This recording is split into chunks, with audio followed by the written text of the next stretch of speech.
All right, welcome everyone. We're Semblance of Sanity. I'm Caleb. I'm Jacob. And we're here for Mushoku Tensei, Season 1, Episode 3. I love this show. Yeah, it's gone so quickly through like a whole bunch of really strong stuff at introducing us to Rudeus or Rudy. And, that's right. I want to see Roxy again. I really do too. I'm really sad that she's gone already, but I feel like it's important that he now goes on a little bit of his own, his own like specific personal journey, and that way we can then introduce new characters. Yep. And I gotta say that the fact that only 2 episodes in, we can introduce our main character, give backstory to our main character, to make us empathize with this mess of a human being, and then also change up the dynamic so that now we're going to have to get introduced to something new. Like, I love that alongside all of the learn the magic spells that are super powerful and awesome, it's also, how is this world going to, like, help you grow? Yeah, because there's many ways in which you being in this world gives you a do-over, but also kind of, not just gives you a do-over, but puts you into a situation where you're actually going to have a good chance of succeeding. Right. Like, the difference being that in the previous world, there were a lot of ways in which the environment that you were in encouraged self-sabotage, potentially. Sure. And it's not necessarily that it's his fault, Right, or the environment's fault, Or strictly the environment's fault, exactly. There's always a combination of those two factors. But this is an entirely new environment that is almost rigged in his favor in a way that's not based on how strong he's going to be or how overpowered he's going to be, because he gets the the brain power of an adult basically helping him during his developmental stages. So who do you want to be? What kind of changes do you want to see? Because I don't think it's going to be easy, because right now everything is kind of rigged in his favor to make things go his way. But, the way to test a man's character is give him power. That's true. And in some ways, I'm excited to see him interacting with society in this world. Sure. Independent of his parents, Yeah, and his teacher. Which, because, by the way, we found out about his parents last episode. Yeah. They're gone. They're dead. Right. Yeah. So this is really a redemption potentially thing for him. Yeah, it could be here. Yep. Really crazy. But also, I want to see what they do to try and get him a new teacher that can actually teach him stuff, because you're already halfway up the magic ladder. Yeah. And so he learned a saint level spell. Yep. Which, to be fair, 4 out of 7. He doesn't know any advanced spells, basically. The beginner and intermediate is what she's teaching him, basically. Right. And it's possible that we might have just skipped past that, but he is capable of doing some pretty crazy shit. Right. What I'm guessing it is that there was some advanced stuff that he kind of probably learned the basics of, but she basically was like, hey, to show that you're ready to move on past me, I'm going to teach you the only spell I know at saint level. Right. Here it is. It's a gigantic, storm kind of thing, which is crazy, because if King, Imperial, and Divine are above that, what kind of scale up do we have from that? Now, to be fair, the spell that she taught him was essentially an enhancement of a natural phenomena. So it's possible that makes the spell more impactful at the saint level, even though it's not all the way up to the top or anything like that. Yeah, we'll have to see. Yeah. But Yo, without further ado, let's get into this.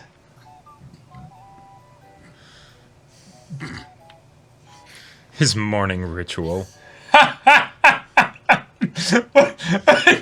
God. Oh my God, the animation! That was great. That was incredible!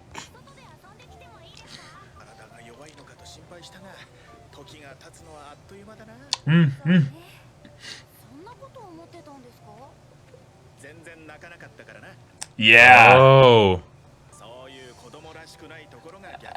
Yeah. I like that they're bringing that up. Oh.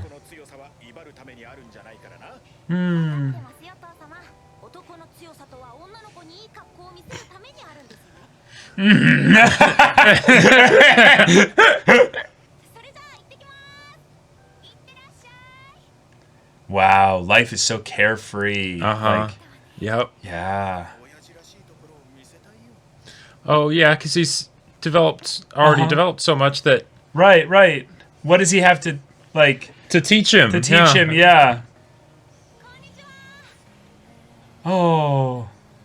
God, the visuals in this show are just gorgeous. And then the music. I know.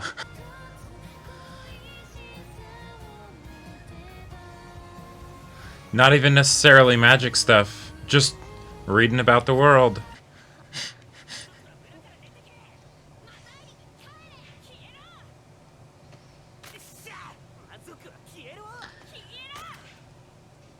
Uh-oh.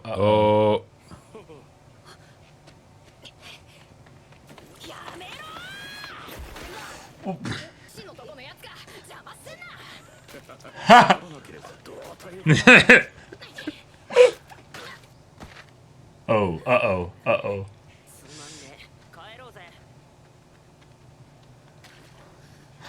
I thought he was gonna do some high pressure water. Yeah, exactly.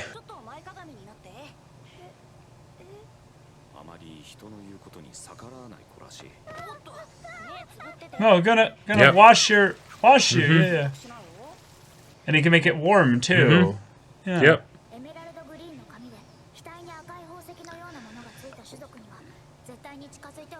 Ah.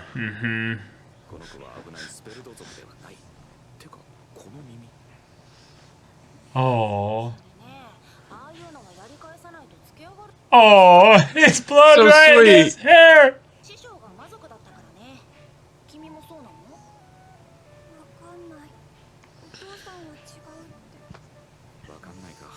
Oh, yeah, because, like, that could just be, my parents trying to make me feel better. Sure. And maybe the thing in his forehead hasn't grown in yet. Like, he's not... Sure. Oh, he's an elf. Never mind.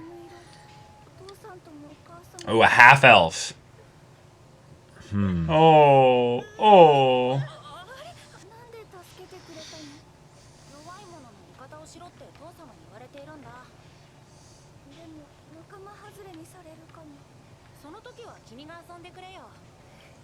I moved up closer to him. Wow.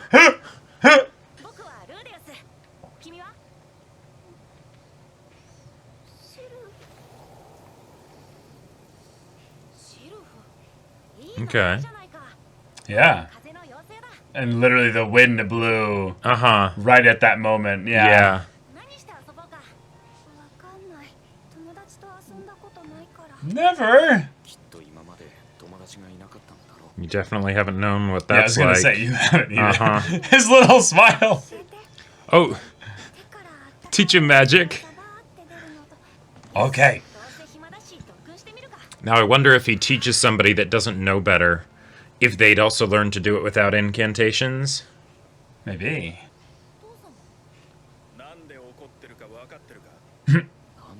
Oh boy. No, it's dark out. He was worried.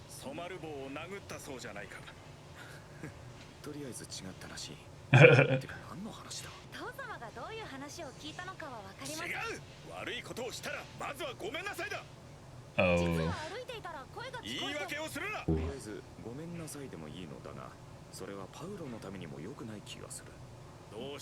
He's trying to teach his dad.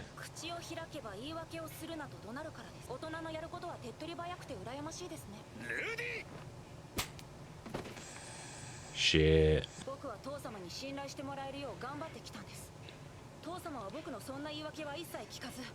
Yeah. Uh-huh.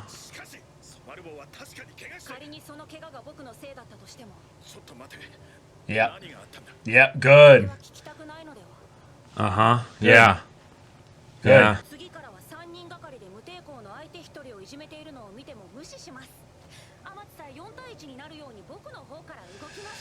Oh.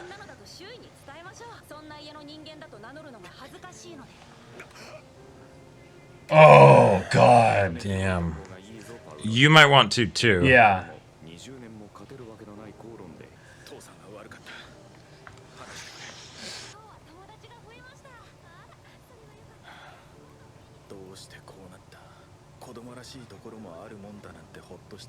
Sure. Yeah. Yeah.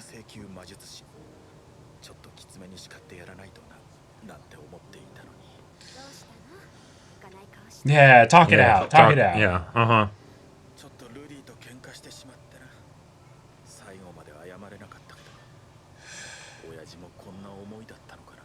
I love that we're getting this focus on the dad. Yeah. I think it's that the idea is that there needs to be a redemption of the father-son relationship that, you know, he had in the previous life. Oh,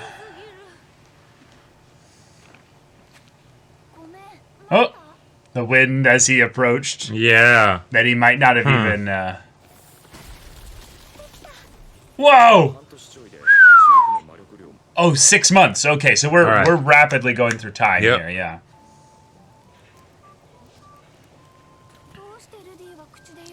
Yeah.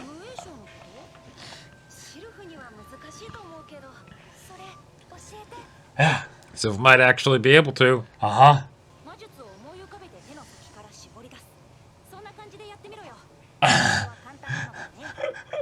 Yeah, he's gonna start this new wave of. Uh-huh. This is adorable. Uh-huh.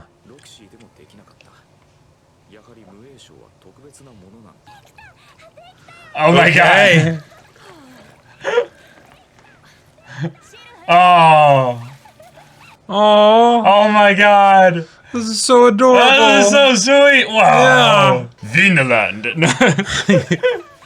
I really hope nothing bad happens to Sylph. Yeah. Oh. Roxy's casting spells again. Teaching people.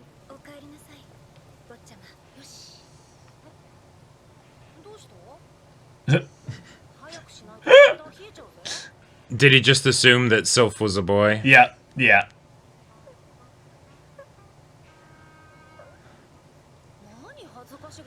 Mm-hmm. Oh. Yeah. Mm-hmm. Yeah. You'd think he'd clue in by this point. No, it's complete. It's been 6 months. Yeah.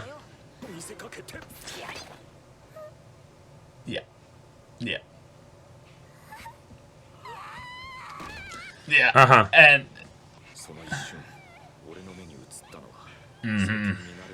the pure short sword.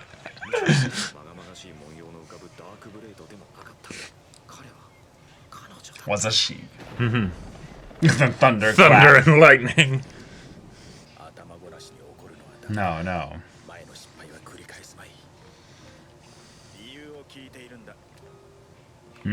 But the father's learned as well.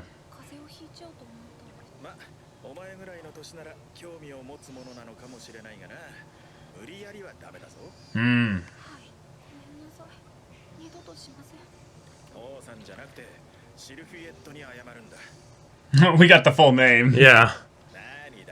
Yeah. Oh. Oh.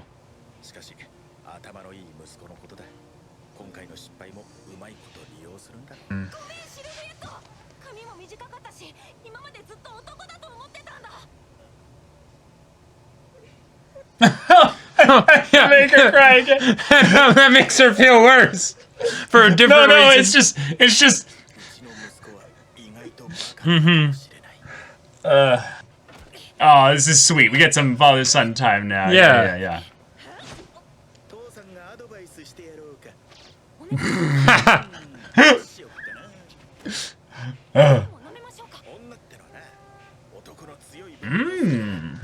Being vulnerable. Yeah. Yeah. Actual good relationship advice in an anime?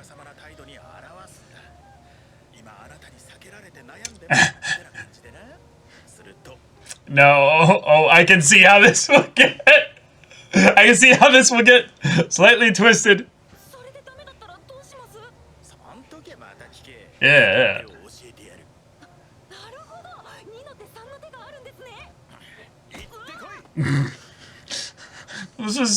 This is so sweet and innocent, so I'm just hoping, like... That it stays that way? Stays that way. Oh, no.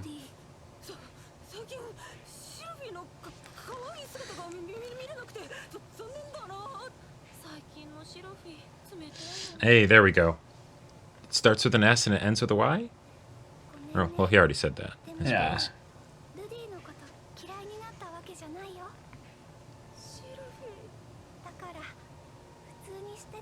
Yeah, let's go back to normal, yeah.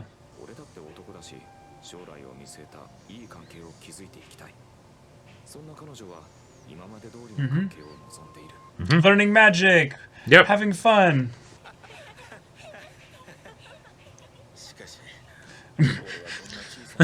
Yes!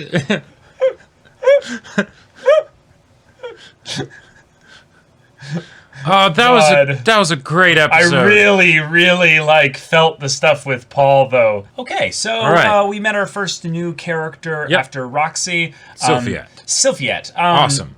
I kind of find it funny that we went from Sylphie to Sylphiette as like we didn't actually hear her call herself that ever. Is this is a feminine suffix attached to the sylph name. You know? She is a person in the neighborhood that, the parents, know the full name, right? But she just introduces herself as Sylph or Sylphie or whatever. And so that's all I knew her as, right? Because, he's a little kid and he doesn't necessarily talk about his friends all that much with his parents necessarily. Right. But I loved how this episode focused on the characters and not just the characters that I would have expected. Like, we get a lot of focus on Rudy, but we also got a lot of focus with Rudy's dad. Yeah. Paul being the second, other character, really, that was, I would say, given even more focus than Sylphiette was. Because Sylphiette was kind of a classic, I'm not really, comfortable. I'm very really, quiet character. Quiet, yeah. I'm kind of hidden back in my shell. And, of course, Rudy helps bring her out of that with some really just kind-hearted, just wonderful little experiences and stuff. But I really liked that Paul, in some ways, having him be the one that kind of screwed up the most this episode, even in some ways just as much as Rudy did, this was a really cool learning moment for the two of them. Because Paul, he's a dad. He should know better than to strike his own kid. Absolutely. And yet we now know even some of his backstory and that he came from a bad place too. So it's easy for him to slip into the mistakes that his dad did because that's what he knows. How thematically relevant that is. Oh, yeah. Cycles and things happening the same way over again. Almost like you have another chance to break a cycle here, Paul. Interesting. Right. It's really interesting given where our main character's story focus is right now. But it's also something where I'm glad that this is being brought up because since Rudy has the truly most OP of superpowers in that he is able to be aware and have all of his experience and development as a young child, right? That makes him able to then, learn things so much faster in this world, right? Take advantage of those formative years. Yeah, he has the biological advantage in that his body and brain and all that are quickly absorbing things, allowing him to have almost, the superhuman powers of, just being a child where you absorb things at a rapid rate. But then having the, will to know how to apply that. Exactly, not just want to play all day, even though he does do that too, which I think is interesting, because I could totally see it being something where, that's, magic is what's most important, right? I want to get super powerful and stuff. No. He is not afraid of going outside anymore. Well, the outside world is now he is. Right? And the outside world, hey, it's a beautiful place, right? I can actually be a kid. So, he's going to play in just 6 months. It was 6 months they went through in this episode with Sylphiette. That was wonderful. Basically, that this was Rudy's first time being a kid, really, for the most part, in the episode. And it was also one of the most, uncomfortable moments, I would say, for him and Paul, where Rudy's adult side and how he basically completely demolished Paul in the argument side of things of, hey, there was a parent that came by and was, essentially talking Paul's ear off about how their precious little Johnny couldn't have done anything ever wrong, And especially in this medieval society, you don't hear about stuff like this as much because, information and everything. So a new parent that doesn't necessarily know what they're doing, they're just like, oh shit, I guess that's what happened, Sure. Yeah. And they're like, I could absolutely see Rudy potentially doing that, given that also we now know that our boy is going to be one of those people where with great power comes great responsibility. Yep. So, and I love that before even that whole scene, Paul brought up the idea of, I wish I could teach him more stuff because he's so advanced. He doesn't really, I don't really feel like I'm able to do my thing as a dad. Right. Yeah. And so naturally when he gets the potential opportunity, he's like, okay, this is it. Right. I need to, and then he falls into an old pattern that apparently his father did to him, which I feel like is, there's so many things they could get into this like whole story with, because I very much feel like Rudy is getting these really sweet, wholesome parents who now have shown already the one point in where they can mess things up pretty badly, because his parents were not the most wonderful people in that regard. And I would say this is where we can see the rubber meet the road in a maybe in a similar way to him teaching Sylphiette magic. So when Roxy was teaching him magic, or when he was learning it from the books and everything, that's smooth sailing, no complications or whatever. Right. It's just, the world is your oyster, right? Yeah. But he learns to go outside. He learns to do things on his own. Roxy moves away, right? Now it's about, what can you do yourself, right? Can you overcome little obstacles and complications and things? This is an example of one, right? True. Yeah. Because he has been able to start fresh here, right, Rudy? When stuff like this comes up, I mean, yes, he is able to, verbally destroy, Paul in the argument and everything. Of course. But it's also the idea of, hey, this relationship isn't on maybe the same kind of rocky framework that your past relationships have been in the real world, right?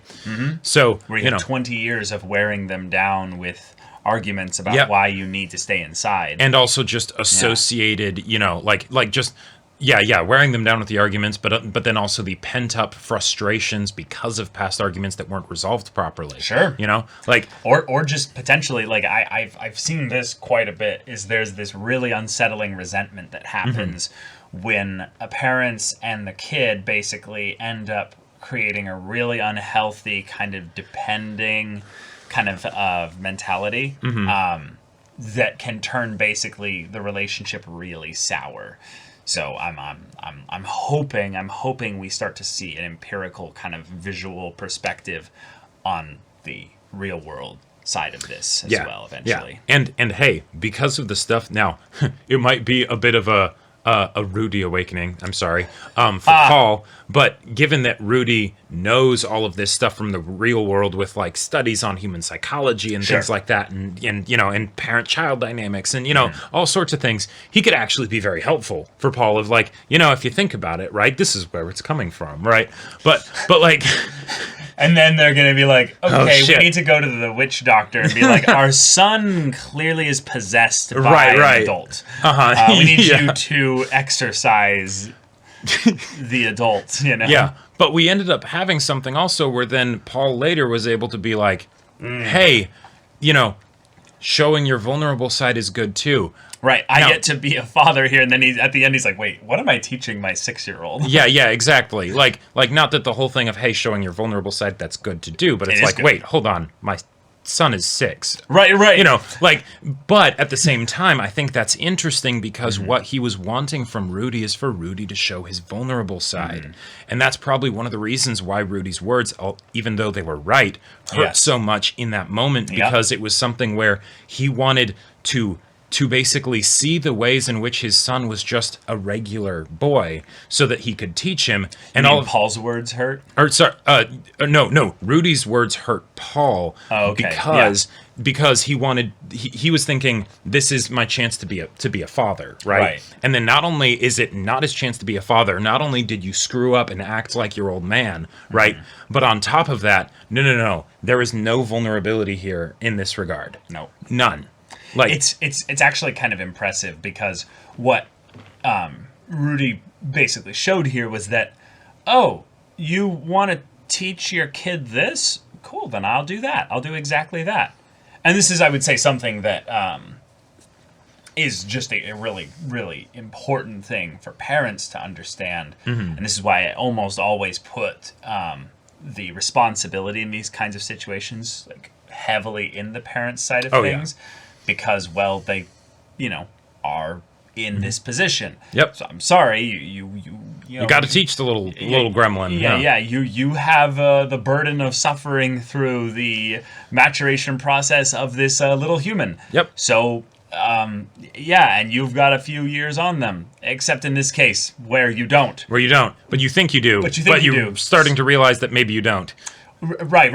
I think in some case here there's an argument to be made that Rudy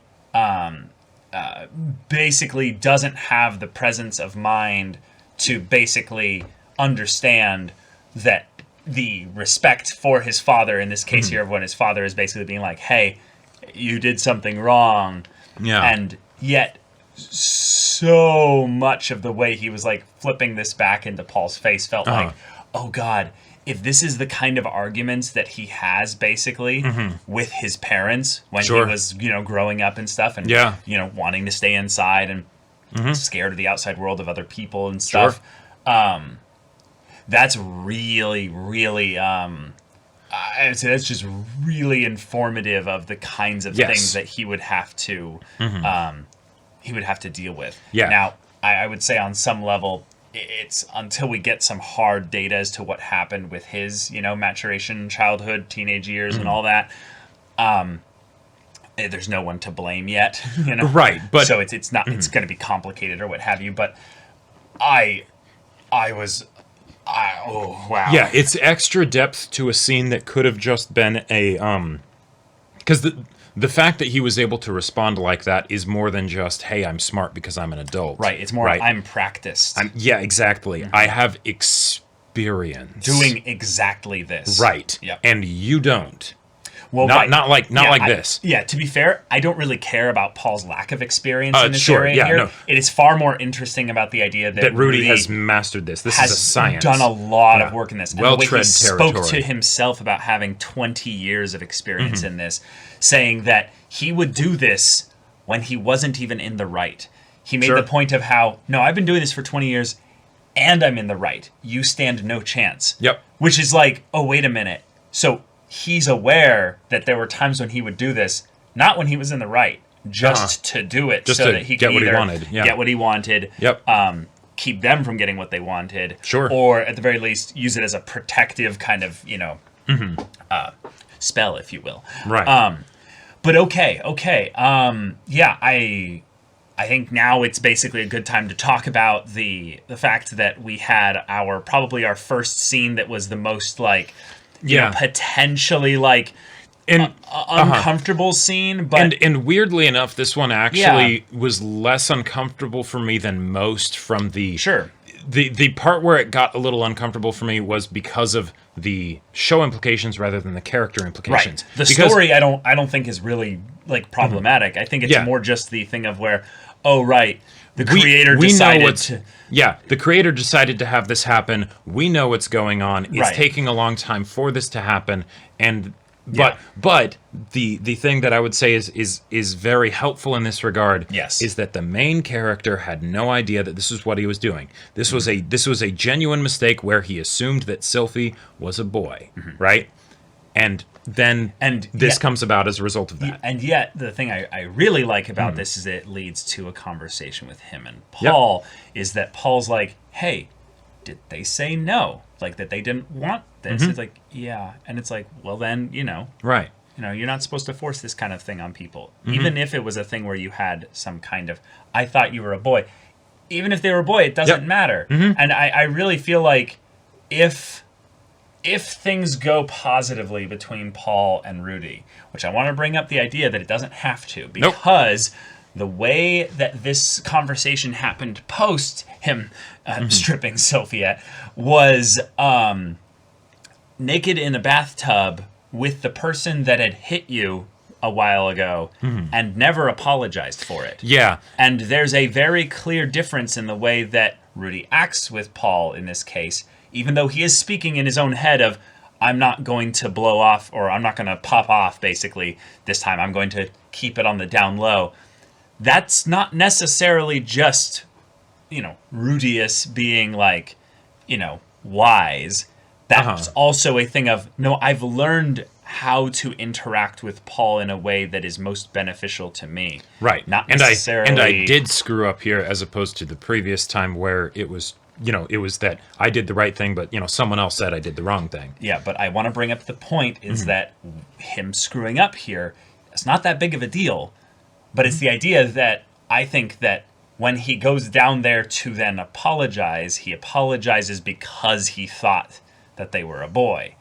Again, kind of bringing up the idea that this was a thing of a slight excuse rather than the lesson that his father taught him, because I think that the lesson his father taught him was something that he's not necessarily going to fully ingest because it's coming from a person that just struck him for speaking out of turn and did not apologize for it. Right, someone that just struck you and didn't apologize, telling you to be to respect other people's physical space. Yes. It feels a bit hypocritical. Yeah. And one of the other things that's really good stuff. One of the other things that I just wanted to make sure I mentioned as far as also why this scene in particular didn't bother me as much as like on paper, one might think it would. Yeah, like it could have. Sure. Is because it was also something where Rudy was drawing connections in his head to how things were for him of, oh, I get it. You're embarrassed because, hey, people made fun of my penis too. Right. Like, so, I was bullied when people would strip me naked like this. Right. I'm not like those people. I'm not trying to do that. So he unintentionally does it anyway. He unintentionally does it, but it's coming from the place of him seeing so much of himself in the other person that he is trying to be for that person what he thinks they need because of what he thinks he would need of, hey, this is a safe place basically, and then it ends up going the opposite, right? Which is wonderful because then that forces him to actually address the issues that are brought up rather than them being just kind of hand waved away. Exactly. So I like that rather quickly we get back into the no, they're going to be friends, and the father is trying to do the like, hey, I can be a father here and teach my son about how to interact with girls. And it's hey, like, the vulnerable stuff. Good. Yes, that's good stuff. That is a great point. Yeah. That is Rudy's vulnerability a bit more in the, like really awkward kind of vulnerability that's also not necessarily the thing that he was talking about. Yeah, sure. Yeah. But no, he was being genuine. Well, and he was trying. This is an example of this grown man that's now in a kid's body basically going back to the point where he is needing to truly learn something. Yes. Right? Where he needs to stumble through it and be awkward about it and fumble with his words and be like, okay, how does this work? And eventually he lands on the right way of doing things of, hey, I feel like you don't like me anymore. Yep. There you go. Right? And then that's something that can be addressed. You're actually, talking about your feelings rather than using all of these like defense mechanisms basically to avoid getting at that. Right. Yeah. Lots of little world building things this episode.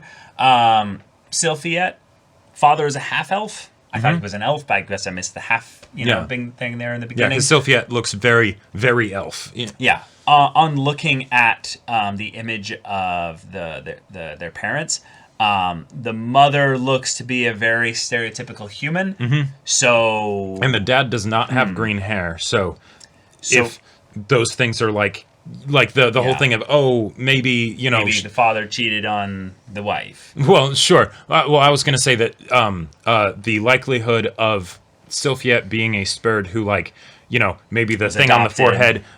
Sure, but if the thing on the forehead is like a cultural thing or something that grows in when you get older or something, I'd say that's probably less likely given that the father doesn't also have the green hair. We already knew that the father didn't have the green hair. That was one of the reasons why Sylphia was getting bullied, was because she stands out. Right. But it's the world building side of things here, in that the father's and the mother's basically appearance here is very, very different from Sylphiette's, to the point where it is kind of a thing of like, oh, actually, yeah, wait a minute. Yeah, and there was that whole thing of like, Sylph, oh, like wind spirit. And the first Every two times time. that Sylph, every time? Every time. There would be the wind, Announcing getting a her bit arrival, stronger. basically. Yeah, right, when she would show up. Yeah, it's like, oh, I see what's going on here. Yeah, I could see her being adopted because like maybe the elf genes are just more dominant, or whatever, right? Or but she's not an elf. But she does not. Well, and she certainly doesn't look quarter elf. Like we haven't seen 100% elf, 50% elf. Yeah, we'll see how this show does. Identifying racial traits. Right. So for now, I think it's more interesting that we have a magical signifying thing of Sylphiette is here, and she also can do spells without incantations. But theoretically, while it could just be a rule that no, everyone can learn that, it is possible that actually she's also different. Right. And that's why it doesn't works. have to be just that Rudy taught her that, oh, if you imagine it this way, it happens to work. Yeah. It could be a combination of that and the fact that there's something unique and different about her. We'll see. We'll see. Yep. But another thing, I don't know if I mentioned this because I mentioned it in between the reaction and the discussion, but Rudy made a mention of how he doesn't believe people's mana is limited. Oh, yeah. Because of the speed at which, Sylphiette picks up magic, and really strong magic. Now, I think it's personally because Rudy is a very studious little boy. Sure. And has, just learned a lot. So he's able to teach a lot. Right. And he's been effectively able to work out his own mana muscles, basically, because he's, not mentally a kid. Yeah. And yet, Roxy mentioned something in the first episode about magic and mana, specifically, being drawn either from yourself or from something else, but then Rudy kind of interrupted her, and we never found out what that was. So there's a possibility that Rudy is also potentially unconsciously or subconsciously drawing mana from another source of some kind.